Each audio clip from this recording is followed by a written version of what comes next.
एक समय भगवान श्री कृष्ण ने अर्जुन को कदली वन में पुष्प लेने के लिए भेजा।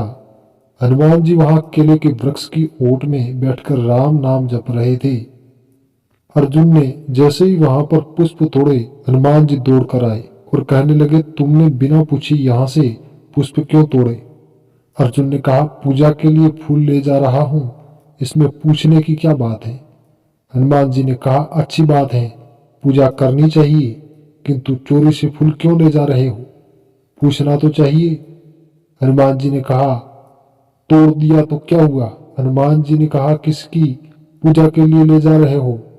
अर्जुन ने कहा, भगवान श्री कृष्ण की पूजा के लिए ले जा रहा हूं। हनुमान जी मुस्कुराए और कहने लगे, अच्छा अच्छा, ले जाओ, कोई बात नहीं।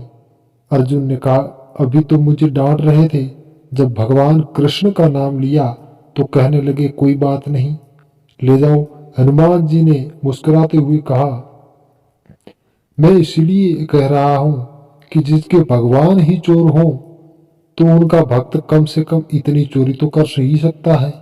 हनुमान जी ने विनोद इसीलिए किया क्योंकि भगवान के भक्त तो भगवान से हर तरह का व्यंग्य करते हैं।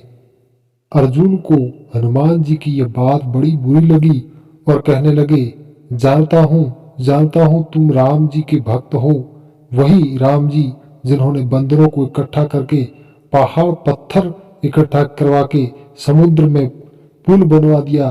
क्या वह बाण वर्षा करके पुल नहीं बना सकते थे? हनुमान जी ने कहा, राम जी ने जो पुल बनवाया था उस पर तो लाखों वानर सेना इधर उधर चली गई। अर्जुन ने कहा, मेरा जैसा वीर तो वाणों की वर्षा करके पुल बना देता। हनुमान जी ने कहा कि वह तुम्हारे बनाए हुए पुल से राम जी का एक भी बंदर उस पार नहीं जा सकता था, क्योंकि मेरे जैसे योद्धाओं के बल से वह पुल टूट जाता। अर्जुन ने कहा, नहीं, मैं वीर क्षत्रिय हूं। हनुमान जी ने कहा, वह काम अभी करके देख लो। दोनों समुद्र के किनारे गए। हनुमान जी ने कहा, यदि पुल टूट गया तो अर्जुन कहने लगा, यदि मेरे द्वारा बनाया हुआ पुल टूट जाता है तो मैं वीर क्षत्रिय हूं, अपनी देह त्याग कर दूंगा। हनुमान जी ने कहा कि यदि ऐसी बात है तो मैं भी तुम्हें वचन देता हूं कि यदि राम जी के वानर से तुम्हारा पुल नहीं टूटा तो तुम जो कहोगे मैं वह करने को तैयार रहूंगा। अर्जुन ने बाण वर्षा करके पुल बनाया, विशाल पुल बना दिया और हनुमान जी ने कहा कि पुल तैयार है। हनुमान जी ने कहा, राम जी का वानर भी तैयार है। अब हनुमान जी ने अपना विशाल रूप बनाया और रोम रोम में एक एक योजन के पत्थर बांध लिए। जब अर्जुन ने हनुमान जी की ओर देखा तो अर्जुन घबरा गया। कृष्ण भगवान से पुकार करने लगा, हे कृष्ण मुरारी, तुमने तो गोकुल की रक्षा के लिए एक ही गोवर्धन उठाया था, इसके तो रोम रोम में गोवर्धन है, बजाओ प्रभु इससे। उधर भगवान श्री कृष्ण ने अर्जुन की बात सुनी। जब हनुमान जी अर्जुन के बनाए हुए पुल के ऊपर चढ़े तो पुल एक पैर रखते ही ध्वस्त हो गया। अर्जुन ने कहा, मैं शर्त हार गया हूं, मैं वीर क्षत्रिय हूं, अपनी आन बान शान के लिए मैं अपने प्राण दूंगा। हनुमान जी ने कहा, प्राण अनमोल है, इसे व्यर्थ में मत गमाओ, मैं तुम्हारी बदनामी नहीं होने दूंगा, यह बात मैं किसी को नहीं बताऊंगा। लेकिन अर्जुन नहीं मानने को तैयार था। वहां उनको चिंता सताने लगी। हनुमान जी ने भी भगवान कृष्ण से प्रार्थना की, हे प्रभु बचाओ इनको।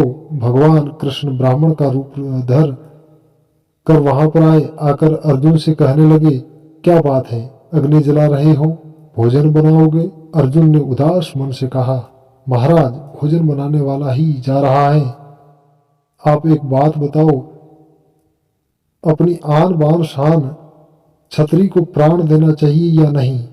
ब्राह्मण बने भगवान ने कहा, बिल्कुल प्राण दे देना चाहिए। हनुमान जी ने सोचा, ये महाराज इसे और जल्दी मरवाएंगे। फिर ब्राह्मण देवता ने पूछा, बात क्या है? हनुमान जी ने सारा किस्सा ब्राह्मण देवता को बताया। भगवान बने ब्राह्मण ने कहा, तुम दोनों के बीच में यह सब हुआ, उसका साक्षी कौन है? उन्होंने कहा, साक्षी तो कोई नहीं। ब्राह्मण ने कहा, ऐसा नहीं हो सकता है, साक्षी तो होना ही चाहिए। यह कार्य आप लोग फिर से करो। तब मैं निर्णय कर पाऊंगा। अर्जुन ने फिर से पुल बनाया और हनुमान जी ने फिर से अपना विशाल रूप बनाया। हनुमान जी का विशाल रूप देखकर भगवान कृष्ण भी घबरा गए कि ऐसा ना हो सके, मैं यह पुल टूट जाए। किंतु जब हनुमान जी पुल के ऊपर चढ़े तो पुल टूटा नहीं और ब्राह्मण देवता वहां से गायब हो गए। जब हनुमान जी और अर्जुन ने देखा कि भगवान पुल के नीचे कश्यप बने हुए कछुआ बने हुए बैठे हैं, बाहर आए हनुमान जी ने कहा, मैंने तो अर्जुन से हास्य विनोद में ऐसी बात कही थी, अब मैं मानता हूँ कि मैं शर्त हार गया हूँ। अर्जुन जैसा कहेगा अब मैं वैसा करूंगा।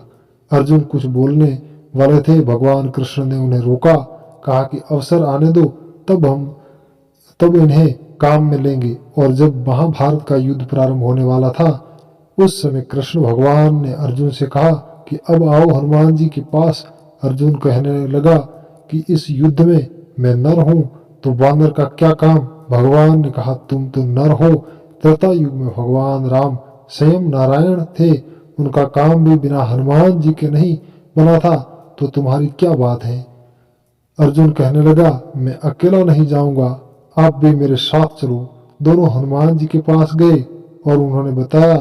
हनुमान जी ने कहा कि मैं बिना सत्संग के रह नहीं सकता और मैं राम जी के चरणों में रहता हूँ। कृष्ण भगवान ने कहा, भाई तुम हमारे सिर पर बैठ जाना, किंतु हमारे साथ चलो। और महाभारत के युद्ध में सत्संग कहाँ होगा, कथा सत्संग होना था तो फिर युद्ध ही क्यों होता। हनुमान जी ने कहा कि मैं बिना सत्संग के नहीं रहूंगा। तब कृष्ण भगवान ने कहा, चलो ठीक है, तुम्हारी शर्त मंजूर है, हम तुम्हें सत्संग सुनाएंगे। और इस तरह कृष्ण भगवान ने हनुमान जी को अर्जुन के रथ के ऊपर बिठाया, इसलिए अर्जुन के रथ का नाम कपिध्वज हुआ।